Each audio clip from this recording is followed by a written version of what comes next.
નમસ્તે દર્શક મિત્રો, આજે આપણે એક એવી વાત કરવી છે કે જે ગુજરાતનું ગૌરવ છે. કારણ કે ઘોરાડ પક્ષી જે છે એ હવે બહુ ઓછી સંખ્યામાં બચેલા છે. 3 માદા માત્ર બચી છે. એ ગુજરાતનું ગૌરવ એટલા માટે કે રાજસ્થાન સરકારે એને રાજ્યનું પક્ષી જાહેર કરેલું છે, ઘોરાડને. અને બહુ ઓછા રાજ્યો છે કે જ્યાં બચેલું છે. વિશ્વભરમાં એની વસ્તી ઘટી રહી છે, પરંતુ આ ગૌરવરૂપ જે પક્ષી છે, ઘોરાડ પક્ષી, એ પક્ષી લુપ્ત થવાને આરે છે. એના માટે સૌથી વધારે કોઈ જો જવાબદાર હોય તો જ્યાં આપણે સેન્ચ્યુરી જાહેર કરી છે એ સેન્ચ્યુરીમાંથી વીજલાઇન પસાર થાય છે. એ વીજલાઇન જે કંપની દ્વારા પસાર થાય છે એમાં કેટલાક જે બર્ડ્સ જે છે એ બર્ડ્સને ગંભીર રીતે અસર થઈ હતી. કેટલાકના મોત પણ થયા હતા વીજ લાઇનના કારણે, એની સાથે અથડાવાના કારણે એના મોત થયા હતા શોર્ટ સર્કિટના કારણે. તો આ જે આખું લુપ્ત થવાને આરે હતું તે માટે રાજ્ય સરકારે એક પ્રોજેક્ટ બનાવેલો હતો કે ઘોરાડને કોઈ પણ હિસાબે બચાવી લેવું. જોકે નરેન્દ્ર મોદી જ્યાં સુધી મુખ્યપ્રધાન હતા ત્યાં સુધી તો એ લુપ્ત થવાને આરે પહોંચી ગયું હતું. પરંતુ ત્યાર પછી યોજના બનાવી હતી ગુજરાત સરકારે અને બચાવવા માટે રાજસ્થાનથી એક ઈંડુ પણ લાયા હતા. અને અહીંયા જે ઘોરાડના માળામાં જે ફર્ટાઇલ ન થાય, એટલે કે જેમાંથી બચ્ચું નીકળી ન શકે, એ માળામાં એને મૂકી દેવામાં આવ્યું હતું. અને એ માદાએ એને ઉછેર પણ કર્યો હતો અને બચ્ચું પણ થયું હતું. તો એ બચ્ચું હવે એકાએક ગુમ થઈ ગયું છે. અને એ ગુમ થઈ ગયું છે એની પાછળનું સૌથી મોટું જે કારણ છે કે આસપાસના વાતાવરણના કારણે Z+ સિક્યુરિટી જેવી એમને વ્યવસ્થા આપવામાં આવી હતી, પરંતુ અદાણીએ વીજલાઇનના કારણે ઘોરાડને ગૌરવ ખંડિત કર્યું છે. અને આ જે એક બચ્ચું જે લાયા હતા એ બચ્ચું પણ હવે ગુમ થઈ ગયું છે 18મી એપ્રિલથી.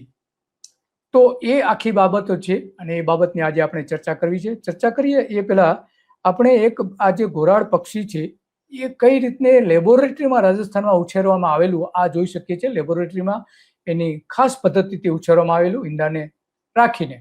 તો આ રીતે ગુજરાત કરી શક્યું હોત, પરંતુ ગુજરાતે નથી કર્યું. અને એટલા માટે સૌથી મહત્વની જવાબદારી બની જાય છે કે આ જે પક્ષીને બચાવવા માટે રાજ્ય સરકારની પહેલી જવાબદારી હતી. દોસ્તો, 1 મિનિટનો તમારો સમય લેવા માંગુ છું. આપણે આગળ વધીએ કાર્યક્રમમાં એના પહેલા એક અપીલ કરવા માંગુ છું. ધ ગુજરાત રિપોર્ટ એ સ્વતંત્ર પત્રકારત્વ કરતું સમાચાર માધ્યમ છે. અમે કોઈ પણ રાજકીય પક્ષનો એજન્ડા કે કોઈ વ્યક્તિ કે સંસ્થાનો એજન્ડા લઈને ચાલતા પત્રકારો નથી, અથવા સંસ્થા પણ એ પ્રકારની નથી. અમે પ્રો પીપલ અને રાજ્યના નાગરિકોના પ્રશ્નો માટે એમને વાચા આપવા માટે કામ કરતી સંસ્થા છીએ. અને એના માટે અમારે એક આર્થિક સહયોગની જરૂર છે, જેના માટે અમે જોઈનનું બટન આપણા યુટ્યુબ પ્લેટફોર્મ માટે અમે બનાવેલું છે. આપ સૌને એક વિનંતી છે કે અમારા આ સ્વતંત્ર પત્રકારત્વને આર્થિક સહયોગ આપવા માટે એ જોઈનનું બટન દબાવો અને અમને આર્થિક મદદ આપના તરફથી શક્ય હોય એટલી પહોંચાડવાનો પ્રયાસ કરશો તો અમને આનંદ થશે. Thank you very much. હવે આપણે આગળનો કાર્યક્રમ જે છે એ જોઈએ. પરંતુ એ બચાવવામાં સફળ થઈ નથી અને હવે માત્ર 3 માદાઓ રહી છે. આપણું ગુજરાતનું ગૌરવ ખંડિત થયું હતું. જ્યારે બચ્ચું લાવવામાં આવ્યું હતું ત્યારે પ્રી CCF છે વન વિભાગના, એમણે કેટલીક જાહેરાતો કરી હતી. કારણ કે કચ્છના જે અબડાસા વિસ્તારમાં આ અભયારણ્ય આવેલું છે, ઘોરાડ પક્ષી અભયારણ્ય, ત્યાં વીજ લાઇન પસાર કરીને અદાણી વીજ કંપનીએ ગુજરાતના ગૌરવને ખંડિત કર્યું હતું. ઘણા બધા પક્ષીઓ એના કારણે ગુમ થઈ ગયા હતા, મરી ગયા હતા. અને આ પ્રશ્ન શક્તિસિંહ ગોહિલે અદાણી તરફ ઇશારો કરીને વાત પણ કરી હતી. આપણે પાછી સાંભળીશું. પણ પ્રી CCF શું કહી રહ્યા છે સાહેબ? એ રાજ્યના પંક્ષી છે અને ગુજરાતમાં પણ બન્ની ગ્રાસલેન્ડમાં નલિયા સેન્ચુરીમાં આ વિચરણ કરે છે. હાલમાં આ પક્ષીની સંખ્યા ઘટતી થઈ ગઈ હતી અને એની સંખ્યા વધારવા માટે રાજ્ય સરકાર દ્વારા પ્રયત્ન હાથ ધરવામાં આવેલ. અને હાલમાં જ આ ભારત સરકાર, રાજ્ય સરકાર અને વાઇલ્ડલાઇફ ઇન્સ્ટિટ્યૂટ ઓફ ઇન્ડિયાના સહયોગથી જમ્પ સ્ટાર્ટ પદ્ધતિ દ્વારા આપણે એક ફર્ટાઇલ એગ મળ્યા હતા, જે અહીંયાની ગ્રેટ ઇન્ડિયન બસ્ટર્ડ દ્વારા એને હેચ કર્યા છે. અને હેચ કરીને એક બચ્ચાનું જન્મ થયું છે. એ બચ્ચા સ્વસ્થ છે અને સારી રીતે હરીફરી રહેલ છે. તો આ પ્રી CCF હતા. મેથોડોલોજીથી થયું છે. એનું કઈ રીતે જે ઉલ્લેખ કર્યા છે તો એનો સાયન્ટિફિક રીતે કઈ રીતે ઉછેર થયો તે સાંભળીએ. સાયન્ટિફિક મેથોડોલોજીથી આ જે વાત કરી રહ્યા છે ભરતભાઈ જેઠવા કે જે ગીર ફાઉન્ડેશન સાથે વર્ષો સુધી જોડાયેલા હતા અને ઘણા બધા રિસર્ચ પ્રોજેક્ટ હતા સરકારના એની સાથે જોડાયેલા હતા, એ ભરતભાઈ વાત કરી થયું છે, જેની અંદર શું કર્યું છે એ લોકો એક જે પદ્ધતિ છે એને જમ્પ સ્ટાર્ટ કહેવામાં આવે છે. કે આપણે એમ કે ઘણી વખત ગાડી બંધ થઈ જાય તો બીજાની બેટરીને આપણે પેલું લઈ અને છેડા આપી અને આપણી બેટરી ચાલુ કરીએ અને જમ્પ સ્ટાર્ટ કહેવાય. તો આ રીતે એ જ વસ્તુ આમાં પણ થઈ છે કે બચ્ચાનો જન્મ જે ઈંડું છે એ ઈંડાનું જે આપવાની પ્રક્રિયા થઈ એ રાજસ્થાનના કેપ્ટિવ બ્રીડિંગ જે સંરક્ષણ જે કેન્દ્ર છે જે આજથી લગભગ 10 વર્ષ પહેલા ચાલુ થયું ત્યાં રાજસ્થાનની અંદર, અને એમાં અત્યારે ખૂબ જ સારો નંબરમાં પક્ષીઓ જે ઘોરાડ છે એની સંખ્યા વધી ગઈ છે. હવે ત્યાં જ્યારે નવા ઈંડાઓ આવ્યા એમાં અડધા સેવન થયેલા ઈંડાને એકને અહીંયા ગુજરાતની અંદર 19 કલાક સુધી ટ્રાન્સપોર્ટ કરી અને ગુજરાતની અંદર લઈ આવવામાં આવ્યું. અને એ ઈંડું જે અહીંયા માદાએ એક માળો બનાવ્યો હતો અને એ માળાની અંદર અફલિત ઈંડું આપ્યું હતું, એ ઈંડાનું સ્વેપિંગ કહેવાય કે ઈંડાને બદલાફેર કરી નાખ્યો. એનું જે અફલિત ઈંડું હતું એ લઈ અને ઉઠાવી લીધું, એની જગ્યાએ ફલિત ઈંડું રાજસ્થાનની અંદર જે કેપ્ટિવ બ્રીડિંગ સેન્ટરની અંદરથી લઈ આવવામાં આવેલું એ મૂકી દીધું. અને એના 3-4 દિવસની અંદર જ એની અંદરથી બચ્ચું થયું અને એ બચ્ચું અત્યારે એક હર્ષ ઉલ્લાસની લાગણી સાથે એની મધરની સાથે જોવા મળ્યું અને એ that has become a huge news. અને આપણા માટે ખૂબ જ લાગણીશીલ મોમેન્ટ કહેવાય અને ખૂબ જ એક હિસ્ટોરિક મોમેન્ટ કહેવાય આપણા ગુજરાતના કન્ઝર્વેશન હિસ્ટ્રીની અંદર. આ પદ્ધતિ રહી આપણે. તો આપણે જોઈ શકીએ છીએ કે આ રીતે કઈ રીતે લાવવામાં આવ્યું હતું. આની ચર્ચા સંસદમાં પણ થઈ હતી અને ભારે સુરક્ષા હેઠળ રાખવામાં આવ્યું હતું. આ બચ્ચું ઘોરાનું પ્રથમ બચ્ચું કહી શકાય ને રહસ્યમય રીતે ગુમ થઈ ગયું છે. ભારતની જે વીઆઈપીઓને જે Z+ સિક્યુરિટી આપવામાં આવી લગભગ એના જ સમકક્ષ વન વિભાગે એને સુરક્ષા આપી હતી અને માત્ર 26 દિવસમાં જ બચ્ચું રહસ્યમય રીતે ગુમ થઈ ગયું છે. 3 માદા હવે બચી છે, ઈંડા આપી શકે એમ નથી કારણ કે એની પાસે નર નથી. નર પાકિસ્તાન જતો રહ્યો હોવાનું પણ વન વિભાગ માની રહ્યું છે. રાજસ્થાનથી આજે કૃત્રિમ ઈંડું લાવવામાં આવ્યું હતું. તો એ જે ઈંડું છે એ ગુજરાત સરકાર એને ઉછેરા પછી જે જાળવવું જોઈએ એને જાળવવામાં નિષ્ફળ રહી છે. 10 વર્ષ પછી કોઈ એક બચ્ચાનો જન્મ આ રીતે થયો હતો. 10 વર્ષ સુધી કોઈ બચ્ચાનો જન્મ નથી થયો. જે અગાઉ નરમાં પણ એકાએક આ રીતે નર ઘોરાડ પણ એક રીતે આ રીતે ગુમ થઈ ગયું હતું. અને આ જે આખી નર ઘોરાડ હોવાથી રાજસ્થાનમાં જે ઈંડું લાવવામાં આવ્યું હતું 26 માર્ચ 2026 રોજ આ બચ્ચાએ જન્મ પણ આપ્યો હતો, જે રાજ્યમાં એક દાયકા પછી આ પ્રકારની એની વ્યવસ્થા આપણે જોઈ શકીએ છીએ. અને એ જે આખું થયું એના કારણે આજે ગુજરાતે શરમજનક પરિસ્થિતિમાં મુકાવવું પડ્યું છે. આખા દેશમાં, વિશ્વમાં આ બચ્ચાની સુરક્ષા માટે વન વિભાગ દ્વારા 50 ચોકીદારો રાખવામાં આવ્યા હતા, વોચ ટાવર પણ ગોઠવવામાં આવ્યા હતા અને એ બધું હોવા છતાં પણ ગુમ થઈ ગયું છે. એટલે માટે આ અત્યંત ગંભીર બાબત બની જાય છે. વોચ ટાવરથી લઈને 24 કલાક દેખરેખ રાખવાની વ્યવસ્થા, 50 જેટલા ચોકીદારો રાખવામાં આવ્યા હતા વન વિભાગ દ્વારા અને વીવીઆઈપી પ્રકારની કહી શકાય એવી સુરક્ષા ધરાવતું આ બચ્ચું એકાએક ગુમ કેમ થઈ ગયું એ સવાલ આજે ઉભો રહે છે. આમ છતાં 18મી એપ્રિલ પછી આ બચ્ચું દેખાયું નથી. 18મી એપ્રિલ 2026 પછી વન વિભાગના અધિકારીઓના મતે શિયાળ અથવા તો જરખ અથવા તો કોઈ શિકારી પ્રાણીએ એનો શિકાર કર્યો હોય એવી શક્યતાઓ વધારી છે. હજુ બચ્ચું ઉડવામાં સંપૂર્ણપણે સક્ષમ નહોતું. એ ઉડી શકતું હતું પણ પૂરેપૂરું ઉડી નથી શકતું. માત્ર 3 માદા જ હવે બચી છે અને ઘોરાડના સંવર્ધનની આશા પર મોટો ફટકો પડ્યો છે. નિષ્ણાંતો હવે વન વિભાગની સુરક્ષા વ્યવસ્થા અને દેખરેખની પદ્ધતિ સામે સવાલો ઉભા કરી રહ્યા છે. તો આ અંગે શક્તિસિંહ ગોહિલે જે અદાણી સામે ઇશારો કરીને વાત કરી હતી એ પણ જોઈએ. માનીતા ઉદ્યોગપતિઓના લાભાર્થે છેલ્લા થોડા વર્ષોમાં માનીતા ઉદ્યોગપતિઓના લાભાર્થે આ ઘોરાડ પક્ષીની અનદેખી કરવામાં આવી. મારા પ્રશ્નના જવાબમાં રાજ્ય સરકારે સ્વીકાર્યું છે કે આ પક્ષી એ અતિશય લુપ્ત થતી જાતિનું છે અને આનું સંરક્ષણ થાય એટલા માટે જ અનુસૂચિ 1માં સમાવેશ કરવામાં આવ્યો છે. અને ગુજરાતના કચ્છમાં માત્ર 4 પક્ષી અને 4 પક્ષી પણ ફિમેલ એટલે કે માદા જોવા મળ્યા છે.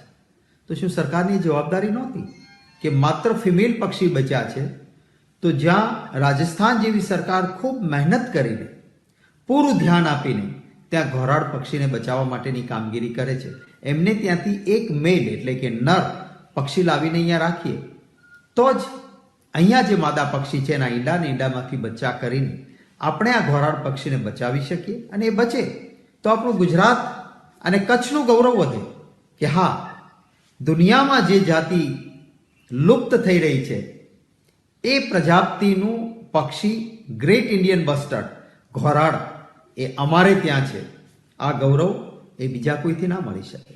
ત્યારે મારો સરકારને અનુરોધ છે કે આ પ્રકારના આપણા ગૌરવને આપણે જાળવવું જોઈએ. ઉદ્યોગપતિઓના થોડા ઘણા લાભાર્થે જો એની અનદેખી થાય તો કાયમી રીતે આપણું ગૌરવ હણાઈ જશે. હું અનુરોધ કરીશ રાજ્ય સરકારને કે આને ગંભીરતાથી લઈ અને યોગ્ય પગલાઓ ભરવામાં આવે.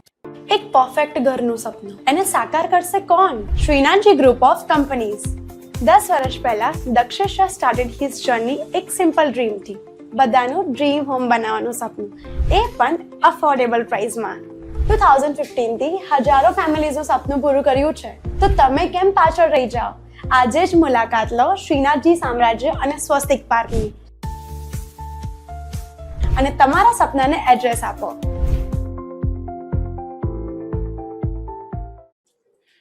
ગૌરવ હણાઈ ગયું છે, કારણ કે જે રીતે શક્તિસિંહ વાત કરી રહ્યા છે, અદાણીનું નામ નથી લેતા, પણ એમનો ઈશારો એના, કારણ કે ત્યાં જ વીજ લાઈન નીકળી રહી છે અને એને જ મોટો ફાયદો ત્યાં પહોંચાડવામાં આવી રહ્યો છે. તો ખરેખર ઘોરાડ પક્ષી અભયારણ્ય છે ત્યાં કેવી હાલત છે, એ જે લખન દરબાર ત્યાંના જે એક્ટિવિસ્ટ છે કચ્છના, એમને કેટલીક પર્દાફાશ કર્યો હતો અને પોતે એ અંગેનો વિડીયો પણ જાહેર કર્યો હતો, એ પણ જોઈએ આપણે. અને આ જે અંદર રાખું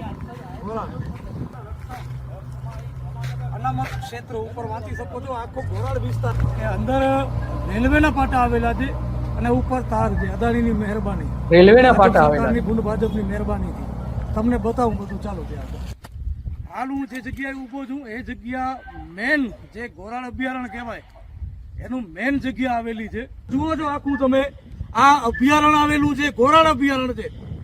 આ સાઈડે ઘોરાડ અભયારણ્ય છે ને આ સાઈડે ઘોરાડ અભયારણ્ય છે. એની વચમાં રેલવે આવે છે ને એની વચમાં તાર રાખેલા છે. અને તમારા ખેતીમાં, તમારા ખેતરમાં, વાડીમાં વીજ કનેક્શન આપવા માટે પીજીવીસીએલ ના પાડી દે છે.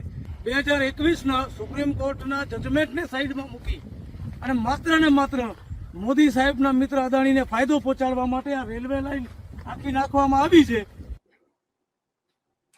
તો એ અદાણીનું સ્પષ્ટપણે નામ લઈ રહ્યા છે અહીંયા કે અદાણીને ફાયદો અપાવવા માટે થઈને ઘોરાડ પક્ષીઓને નુકસાન કરવા. બીજી બાજુ આસપાસના જે ખેડૂતો છે, સેન્ચુરીની આસપાસના ખેડૂતો છે, એને ખેતી કરવી છે પણ ત્યાં વીજ કનેક્શન આપવામાં આવતું નથી. અહીંયા એની માટે વીજળીની લાઈનો નાખી દેવામાં આવે છે, રેલવે લાઈન ચલાવવામાં આવે છે. આ બધું જ થાય છે. અને એમણે આંદોલન કર્યું હતું, ખેડૂતોએ વિરોધ પણ કર્યો હતો, ખેડૂતોની બેઠક પણ મળી હતી અને અધિકારીઓને મળીને રજૂઆત કરતી કે અમને વીજ કનેક્શન શા માટે નથી આપતા? તમે જો આ કંપનીને ત્યાંથી વીજ લાઈન પસાર કરવા દેવા માટે કરતા હો કામ, તો અમને શા માટે નહીં? અને આ બધાની વચ્ચે આપણે જાણીએ છીએ કે મોદી સાહેબે પણ કેટલીક બાબતો કહી હતી, એ પણ જોઈ લઈએ કે એમણે કેવી વાત કરી હતી, એ પણ જોઈ લઈએ. ઇન્ડિયન બસ્ટાર્ડ આ એક પ્રજાતિ સમગ્ર વિશ્વમાંથી લગભગ ખતમ થઈ ગઈ છે. આપણે ત્યાં અબડાસાની આસપાસ એ પ્રજાતિ બચી છે. આ ક્ષેત્રમાં કામ કરનારા